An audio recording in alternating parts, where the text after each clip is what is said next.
At the end of your life, what will be your legacy? What will you leave behind for future generations? For the world, join the World Messenger, Izabela Lundberg, each week as she brings you a new distinguished guest from the business, sports, or entertainment world to share their success, their struggles, and their lessons. They will share their insights into current hot topics that affect everyone. Izabela facilitates an intimate, vulnerable environment to find the true value of humanity and real leadership. Are you ready for your legacy? The legacy that matters?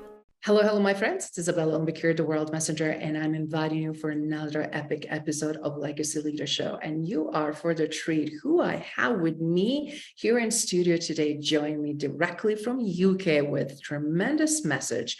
So buckle up, champions, because we're speaking with Dr. Oleg Konovalov. He is sharing some of his profound lessons in life and business. He is known as one of the top coaches in the world, that he is helping and serving C-suite executives. Obviously, he is speaker. He is published author of phenomenal books, all related to leadership and life lessons. He's very visionary. And the best part, he's also involved with Thinkers 50 Thinkers group that are really showing what's coming, not only in culture and leadership, but everything else that we do in business. So without further ado, let me introduce you to Dr. Oleg Konovalov. Oleg, how are you? Izabela, it all sounds so great, but thank you for inviting me. You know, all those accolades, they're fun. Remember, if we look from the perspective of legacy, every achievement is a responsibility. It's not just a badge. It's expectation of people that I will do more, or I would leave something more behind, or will create greater value. This is not about shining to my son and saying, yeah, you see how great I was. No, it's about being responsible, how much I would leave behind myself for him. And that is critical. It's all about responsibility. That is so powerful. And when we talk about responsibility in current times, what shifts do you see that are occurring and happening? And where do you think leadership, specifically in C-suite, that are in charge not only of billions and billions of dollars enterprises, but also hundreds and thousands of people in wide range industries, obviously in parts of the world, what would you suggest for them to just pause and look at?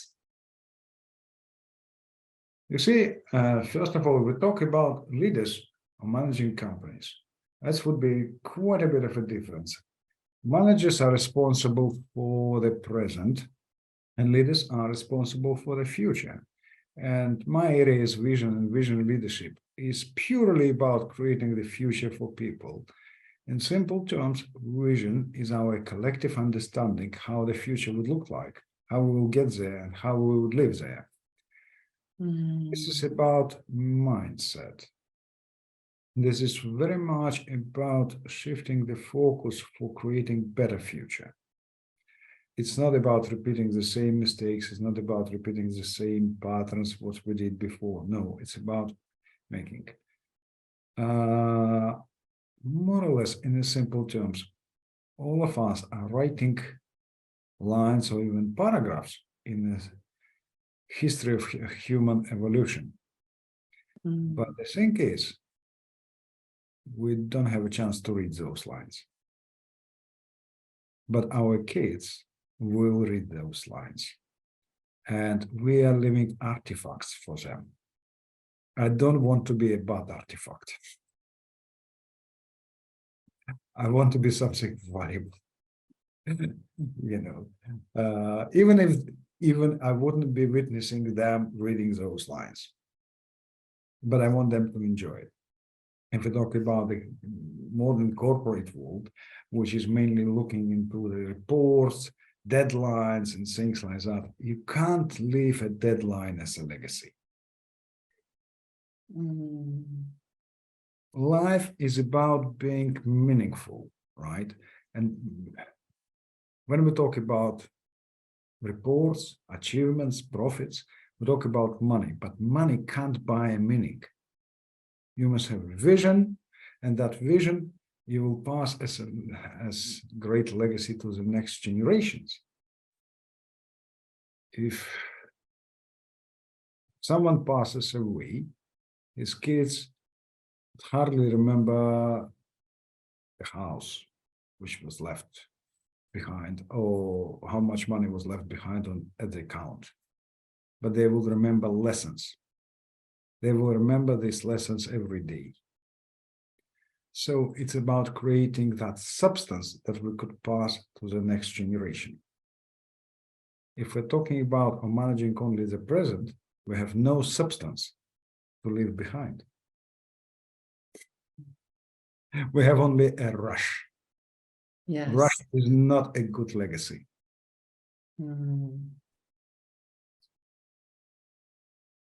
When we speed, you spot on, we neglect to really not only take people with us, so that's not leading, right?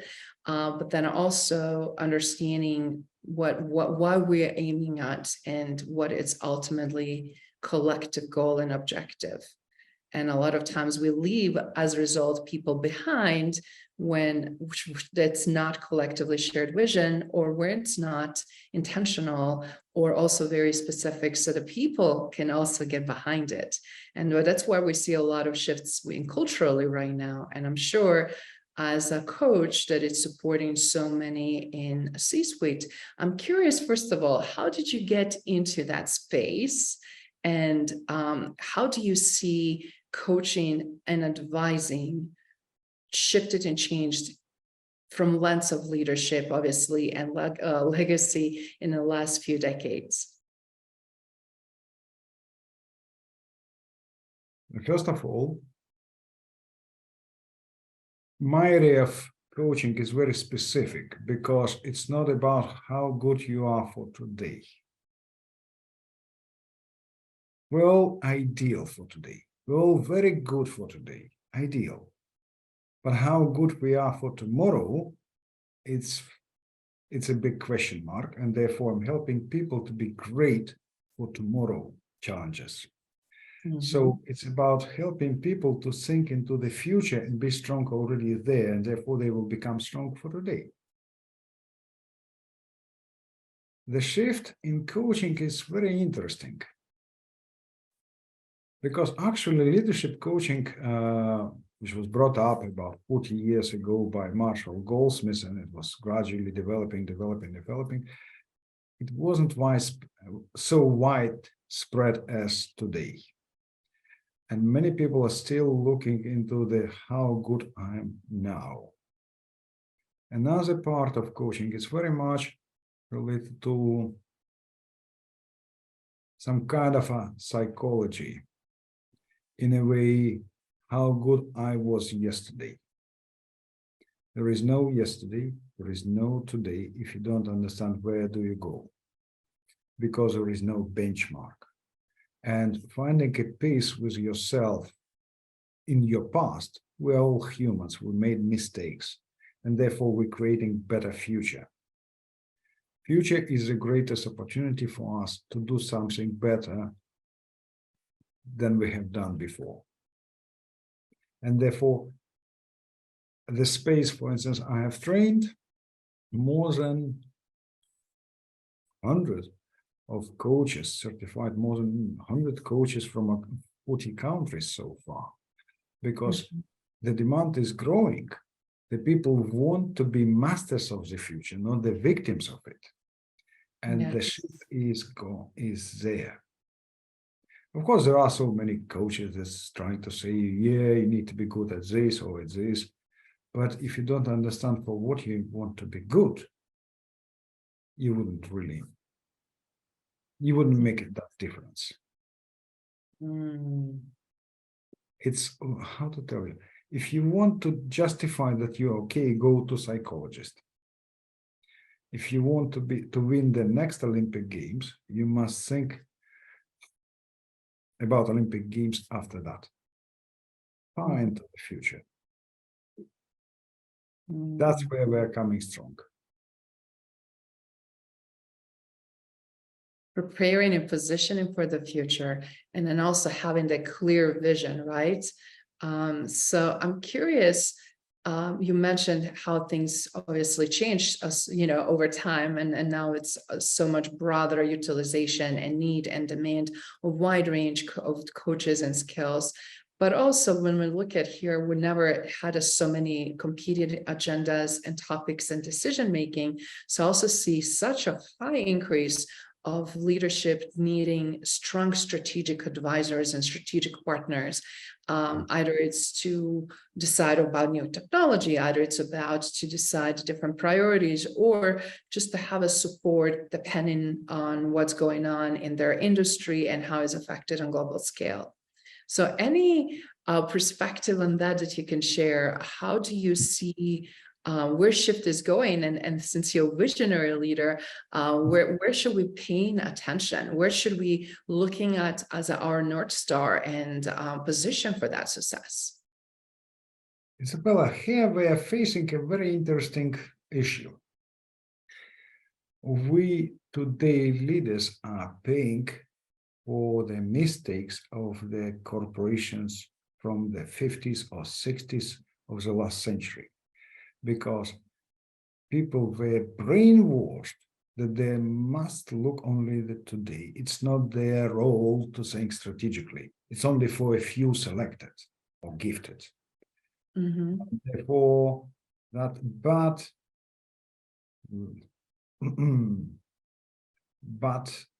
issue is revealed in our generation, within our generation, and we are paying for it now. And therefore, we must quickly, or as promptly as possible, to develop those competences, strategy, vision, people. We are not looking at into processes with such attention as used to be, because we understood processes is something that people create. And where do we lead people is important, because otherwise we are blind leaders. So we're paying for the mistakes of the previous generations. In this sense, we are in a rush to employ consultants, coaches who would help us to get out of that problem. And if you look at it through the business education system, it still is not up to the date how to develop those leaders. Yes. We're still facing a huge issue of successors. And here comes a difference. For instance, I do work with Arab countries. They do tremendous work specifically about successes. And when we talk, for instance, people from Saudi Arabia or from Bahrain or Arab Emirates, they're very serious about successors. For them, succession is not just tick a box. In Europe and in the States, it's still more of an issue of tick a box. We have successor planning? Yeah, good. It's just a plan. So the next generation will be paying for our mistakes. It's very As we're paying for the mistakes of those previous corporations. We're paying now, we're feeling ourselves how dear it is. So the next generation will pay for our mistakes.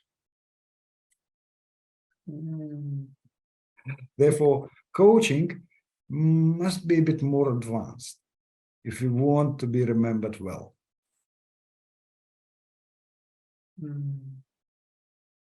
So interesting. How do you break the cycle, right? Because we want some positive things to impact future generations so they can just hit the road running, right? But the things that might not be serving in the best interest, obviously, that needs to change, then that's going to take more and more time. And we're in this kind of vicious cycle in a way. But I'm glad that you pointed out how different cultures are more intentional because they also wanted to see progression, stability, and it seems like also with their future, there's so much focused also on the legacy. So do you mind sharing a little bit, what did you experience and what did you see how people approaching leadership and legacy differently in the different regions around the world where you worked?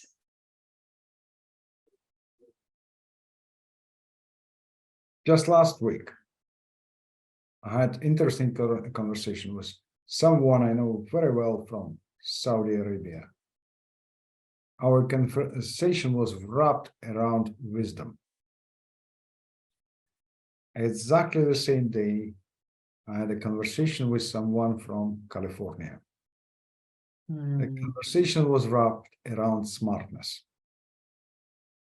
Smartness is not shareable, even highly praised in the West. You can't share your smartness, but wisdom is shareable. Wow. And that is a very big thing for many cultures. They see, they want, the request was simple. I want to be a wise leader.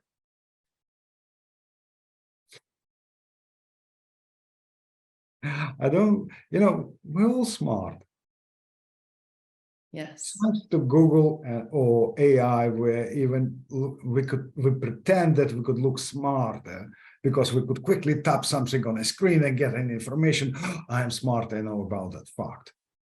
It's just smartness, no one cares, you can't share it. But how to find solutions is very much about being wise. Therefore, approach is different. Wow. We both have experience of Finland. You remember old fairy tales, Scandinavian, old sagas. They're all about not being tricky and cunning like a fox. It's about being wise.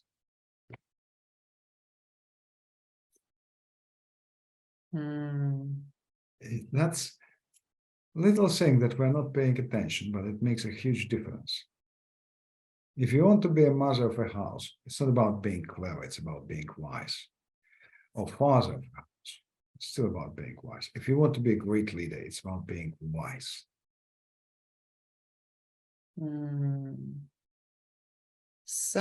Again, we are misleading the next generation. We're insisting them to repeat our mistake. How to learn how to be smart. Instead of telling them, nice, learn how to be wise.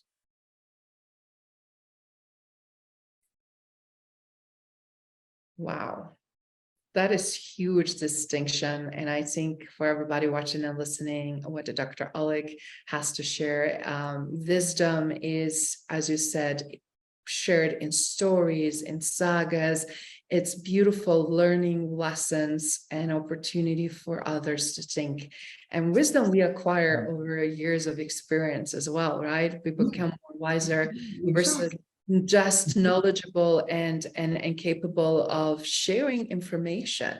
And question is, what information is worth sharing? And I love your points, because it's not only in our daily life and individually, but also collectively, but also, of course, in a working environment. And Izabela, think, how many people are good at making conclusions? They're watching movies, they're reading books, they're reading articles. And if you would ask, majority of people have difficulty making conclusions, what they have learned. Yes. They are smart to say that, but they are not looking into the essence, and therefore they have difficulty making true conclusions and draw the lessons out of whatever the case. But if they're wise, they're getting to a point. That's maybe one or two simple lines, but there would be the essence what they have learned. And that is more important than piles of bullet points. You wouldn't surprise anyone today with your bullet points at your PowerPoint presentation, because people are good at this. And even it's very trendy to add as much as possible bullet points, but it's about showing that you are smart, and therefore those things are becoming exceptionally complicated. Another thing is we're all trained how to make things complicated. No one of us was trained how to make things in a simple way. And I will tell you, we both have experience of Scandinavia, and I love this salmon fly fishing in Arctic. Mhm. Tying knots is one of the basics of fishing, but tying the last knots is a mastery of fishing, because every knot on your fishing line takes, well, a good portion of your fishing line strength. Like old-fashioned nylon loses about 50% of its strength on every knot. And even modern top-notch fluorocarbon loses 15-20%. So wisdom, simplicity. If you make things simple, elegant, it will go. It will be easy to share. It's easy to execute, easy to do, easy for people to understand. I love that. I love that, because you're right. And I have to say, education has to do a lot with that. Both of us also have a educator background and spent a lot of time in education field, and obviously educating now adults, right, in different ways, through coaching and different avenues. But I have to say, we're programmed and trained to think that can be simple solution for the complex issues. It's just it just has to be something bigger than that, right? And I would be challenged so many times when I would just say that simplicity or very simple answer or very simple step needs to happen, and that's gonna naturally then unfold the rest of it. And I'm curious, how often do you get into those situations when people just simply cannot accept the simple answer, simple solution, or just simplicity in approach?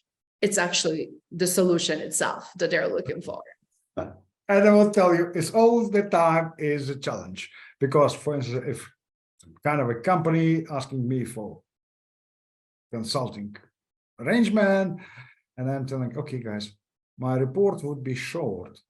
The essence would be like a couple of pages, the rest is explanation, 10 pages max. No, it doesn't work. It should be like thick document. Look, the Bible was written many years ago. I don't about to write a Bible for you. You wouldn't read it. I'm about the essence. And if you can't deliver that essence within few pages or even 1 or 2 pages, that means you don't understand what you do. And then they're just, oh yeah, you're right. For them, it's just like a rusty gearbox that's gradually switching into it. Yes. It's a challenge. It's a normal challenge.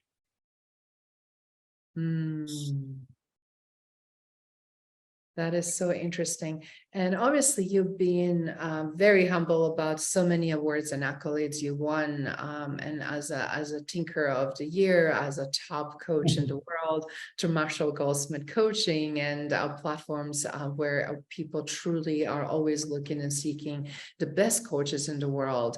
But you obviously learned with all the wisdom and years of experience how to present complex issues and how to solve them, depict them, and also able to share with others. So as we look at this, what you find to be crucial with everything that is happening today, and I love what you earlier said, management is what's going on today, leadership is what's happening tomorrow. So without focusing on leadership and tomorrow, what would you recommend for leaders and everybody that want to lead better or step into leadership, what they needed to do to prepare better for the leading in the future? It's all about mindset. And I will put it in a simple way. There is a space between the present and the future for which leaders are accountable for. And the essence of this space defines the leader's mindset.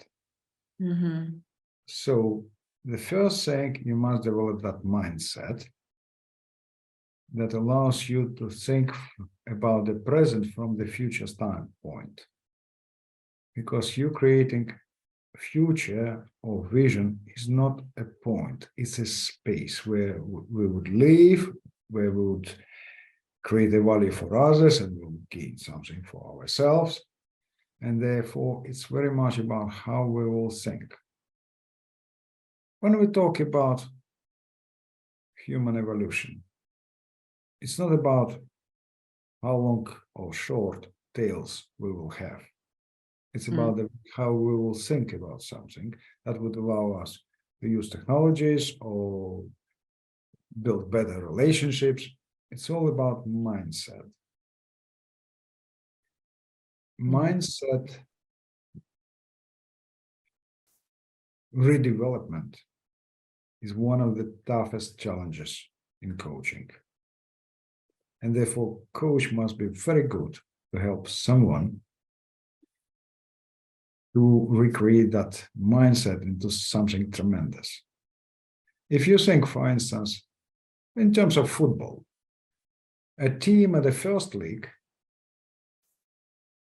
they could run on a pitch with the same as a team from a Premier League.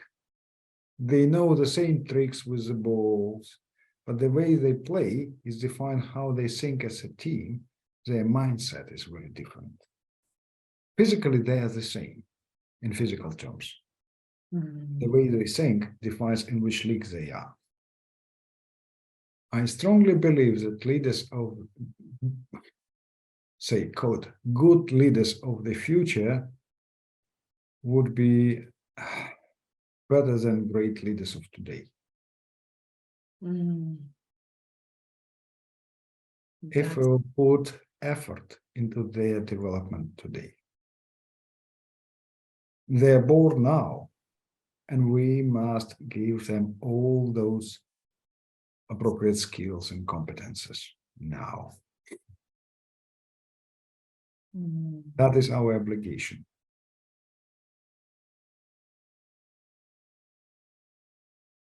We've seen a lot of gap right now in that space in terms of skills. And obviously, what even to lead in the future, if we're already in present moment lacking a lot, that is definitely there, a huge sense of urgency. And you're one of those leaders who is living already your legacy and leading with your legacy, and obviously carved tremendous legacy that is going to be left behind through your books, through your writing, through your coaching and training you conduct and speaking, so that it's already creating tremendous ripple effect on global scale. But I'm curious, with everything you already accomplished, what is, first of all, what is left in your bucket list? What would you like to do? And then also, what would you like your legacy to be intentionally as you're still developing and shaping and expanding on? Well, the higher you climb, the further you see. And so, of course, I see areas for exploring that field of vision further and further and further, and make it even more practical. That's great. I have a little son, he's 6.5 years old, and I started writing some kind of a book for him. When he would be 16, I want to print out this book and give him as a birthday gift. And this is not my stories, it's purely lessons for him to gain. Because I don't know, look, it's in the God's hands how many days or years I would live. But this is something for him to flip through the pages and say, hey, okay, it's about drinking, it's about using money, it's about taking care of the nature, it's about how, pay the most attention or care of your wife or something like that. I believe it would be more valuable than a computer game. Absolutely. Absolutely. And also, obviously, you have behind you cover of one of your many books that are being very well expected in the leadership world. So speaking of that, it's so great that you're already intentionally thinking what your son can benefit from, and obviously, hopefully other children. So to start early to make them think and know how to think, right?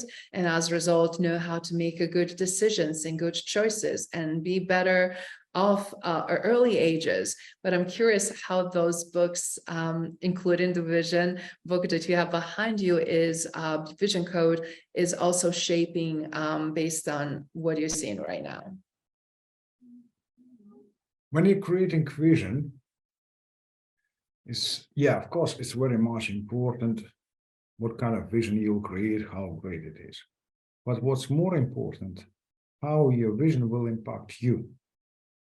Because you inspire to create a vision, then you're creating a vision, then your vision inspires you and others around you. It's a very interesting effect. Your vision makes you greater. You're creating great vision, and that vision makes you greater. That's so powerful. Again, very simple, but it's very deep and powerful. Thank you. And for people that want to look at your books and publications, you have a lot of them on your website, but you also have them on Amazon, where they could go and get it. Oh yeah, the book's available at Amazon, even at some shops around the globe, because I'm getting messages like from Malaysia, we bought it in the shop. Okay, but Amazon is probably the easiest to get access to, and has been translated into different languages, so they could find the vision code. And it's another book coming. We wrote together with my colleague and friend John Spence. We wrote the book Mindcrafting. It's more or less how to think vision strategy in people. And it's about lessons from fishing. So I continue doing this work, because if you're into something great, it inspires you, it keeps you driving, it keeps you young. Yes. It keeps passion going, and time then flies, but having fun, what you love to do, versus feeling stuck or bored or unclear. And it's great to be in that flow, and you definitely know how to keep not only yourself but people around you in that flow. Oh yeah, because it's not about you or me, it's about what you do for others. And people get excited. Oh, cool, we will get it. Absolutely. And for you being here on the Legacy Leader Show, and obviously talking about two concepts that are, I'm sure, very resonating with you based on seeing your work, which is also obviously not only just the leadership and vision of leadership, but intention behind the leadership, and ultimately carving the legacy for everybody that are still unclear, unsure who they are, what they want to do, and how they fit in this huge world, or just simply tap into their own greater good to impact others. What would you say? Where would you say where to start, if nothing else, so that can be a great starting point? It's very simple. Izabela, vision or living meaningful life is not a choice, it's a decision. If you're good to make that decision, you will have it. The difference between decision and a choice is very simple. Choice doesn't assume commitment or responsibility. Decision assumes commitment and responsibility. Wow. If you're thinking about legacy, it's your commitment and your responsibility. It's not a choice. You're making choice on some other things, but here we talk about different level. It's like getting married. It's a decision. It's not a choice. Choice is at McDonald's. If you're prepared to make such a decision, you would leave a great legacy. Wow. Love it. Simple. Thank you. Thank you so much for sharing this with us on the Legacy Leader Show. It was an absolute pleasure having you. And for everyone that want to get in touch with you, where do they go to if they want to explore, ask questions, or work with you? Izabela, as you know, I'm quite good at responding at my LinkedIn messages, just like. Yes. You could go on my website, olegkonovalov.com, and there's a form how to contact me, get my email, oleg@olegkonovalov.com, or you could find my latest articles on that website, what I do, or about my books. So happy to collaborate, happy to help. Fantastic. Wishing you ongoing massive success. We're going to definitely bring you back down the road again. And I know that a lot of more great books are coming and more amazing work. I can't wait to see for everyone else to benefit from, but please go connect directly. And I look forward to seeing what is coming next. That is a most interesting question, because vision is like a great novel. It has to be continued. Yes, to be continued. Thank you, Izabela. Thank you for listening to Legacy Leader Show. If you enjoyed the content and had a positive experience, then please leave us a positive rating. In addition, leave us a positive review whenever you are listening on whatever platform there might be. Make sure your friends and family also know about the benefit and value that we provide and what we have to offer. Cheers.